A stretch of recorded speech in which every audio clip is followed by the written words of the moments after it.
Good morning. Lockdown ई पाठशाला DC Ramgarh में आपका स्वागत है। कक्षा 7 के विज्ञान के पाठ भौतिक परिवर्तन और रासायनिक परिवर्तन को आज हम समझेंगे।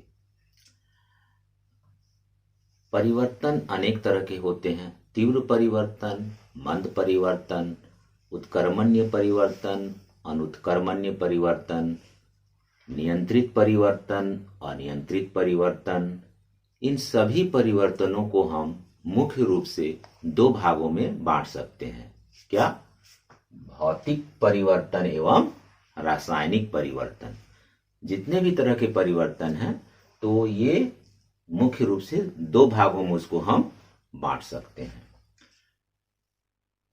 पाठ के प्रारंभ में कुछ बातें आपको मंद परिवर्तन और तीव्र परिवर्तन के बारे में बतलाई गई है। पहले हम उस विषय पर चर्चा कर लेते हैं। मंद परिवर्तन उन परिवर्तनों को हम कहेंगे जिनकी होने की गति बहुत धीमी होती है। मतलब वो परिवर्तन या 1 घंटे में हो जाए, या 1-2 दिन में हो जाए, या 1 सप्ताह में हो जाए, या हो सकता है कुछ परिवर्तन को होने में सालों लग जाते हैं। ऐसे परिवर्तनों को हम क्या कहेंगे? मंद परिवर्तन।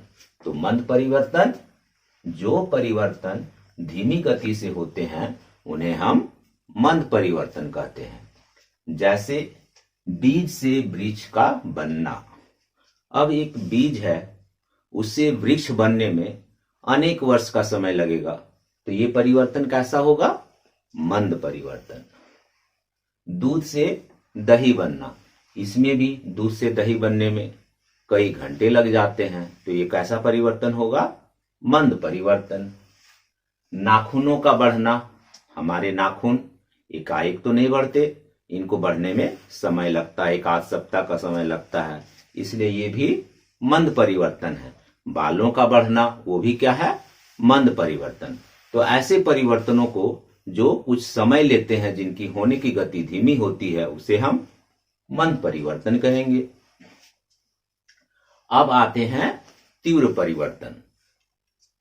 जो परिवर्तन तीव्र गति से होते हैं उसे हम तीव्र परिवर्तन कहते हैं। अर्थात वो एकाएक घट जाते हैं, उन्हें उन परिवर्तनों में समय नहीं लगता। जैसे पटाखों का जलना, जब पटाखे फूटते हैं तो वो एकाएक फूटते हैं।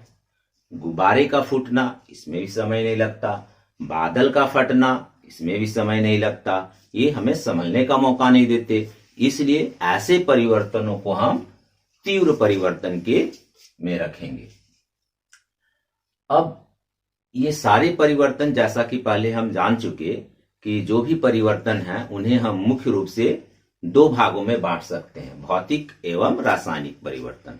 तो अब हम देखते हैं कि भौतिक परिवर्तन क्या होते हैं और रासायनिक परिवर्तन क्या होते हैं। भौतिक परिवर्तन वह परिवर्तन जिसमें किसी पदार्थ के भौतिक गुणों में परिवर्तन हो जाता है। भौतिक गुण जैसे आकार, आमाप, उसका रंग, ये सब पदार्थ के क्या होते हैं? भौतिक गुण।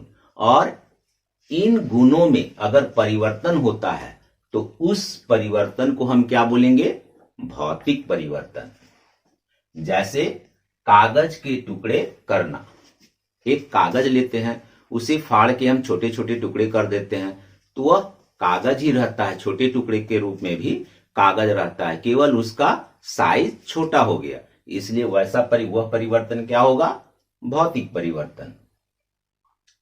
जल का जमना, अगर पानी को हम जमा के बर्फ बना दें तो वो भी जल का ही एक रूप है जो ठोस रूप में है, तो कोई नया पदार्थ तो बना नहीं, तो यह कैसा परिवर्तन होगा?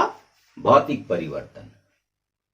बर्फ का पिघलना, अब बर्फ को हम पिघला देते हैं तो वो बर्फ भी जल के रूप में था और ठोस रूप में जल का था, और जब जल बना दिए तो तरल रूप में आ गया, उसका केवल रूप में परिवर्तन हुआ, अर्थात केवल भौतिक गुण बदला है, इसलिए यह परिवर्तन भौतिक परिवर्तन होगा। कोयले का चूर्ण बनाना, कोयला को अगर हम पीस कर चूर्ण बना देते हैं तो वह भी, उसमें भी छोटे टुकड़े में भी कोयले के ही गुण मौजूद रहते हैं, इसलिए कोयला का चूर्ण बनाना कैसा परिवर्तन होगा? भौतिक परिवर्तन। अब अगला परिवर्तन जो हम देखेंगे वह है रासायनिक परिवर्तन। रासायनिक परिवर्तन वह परिवर्तन जिसमें एक अथवा एक से अधिक नए पदार्थ बनते हैं उसे हम रासायनिक परिवर्तन कहते हैं। अर्थात रासायनिक परिवर्तन में नए पदार्थ बनते हैं, इस पदार्थ में परिवर्तन हो रहा है, उसके गुण बदल जाते हैं। जैसे कागज का जलना, अब कागज उसको जला देते हैं तो वह राख हो जाता है, तो राख और कागज दोनों के गुण अलग हैं, इसलिए कागज का जलना का क्या है? रासायनिक परिवर्तन है। दूध का फट जाना, दूध का फटना भी क्या है? रासायनिक परिवर्तन। दूध से फटे हुए दूध से फिर हम दूध नहीं बना सकते। दूध का दही बनना, दही के गुण अलग होते हैं, दूध के गुण अलग होते हैं, इसलिए दूध का दही बनना क्या है? रासायनिक परिवर्तन। जंग लगना, लोहे में जंग लग जाता है तो जंग लोहा नहीं होता, वह अलग पदार्थ होता है, इसलिए लोहे में जंग लगना क्या है? रासायनिक परिवर्तन। और इसमें हम एक बात जानेंगे कि जो रासायनिक परिवर्तन है वो अनुत्क्रमणीय परिवर्तन है, इरिवर्सिबल चेंज है, और जो भौतिक परिवर्तन है वो उत्क्रमणीय परिवर्तन है। तो अगर उदाहरण देके पूछा जाए कौन से उत्क्रमणीय परिवर्तन है तो हम भौतिक परिवर्तन जो हम के ऑप्शंस को चुन सकते हैं। इसके बाद हम एक क्रियाकलाप द्वारा रासायनिक परिवर्तन को जान सकते हैं, आसानी से समझ सकते हैं।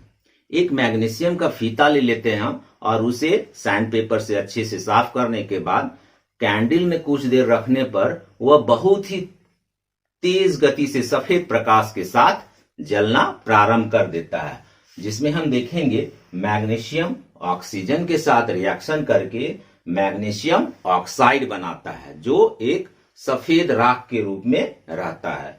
इसका इक्वेशन है 2Mg + O2 2MgO। और यह कैसा परिवर्तन होगा? क्योंकि मैग्नीशियम फीता जलकर मैग्नीशियम ऑक्साइड नया पदार्थ बना रहा है, इसलिए यह क्या है? रासायनिक परिवर्तन है। रासायनिक परिवर्तन के अनेक गुणों को हम अगली कक्षा में देखेंगे। तब तक के लिए धन्यवाद।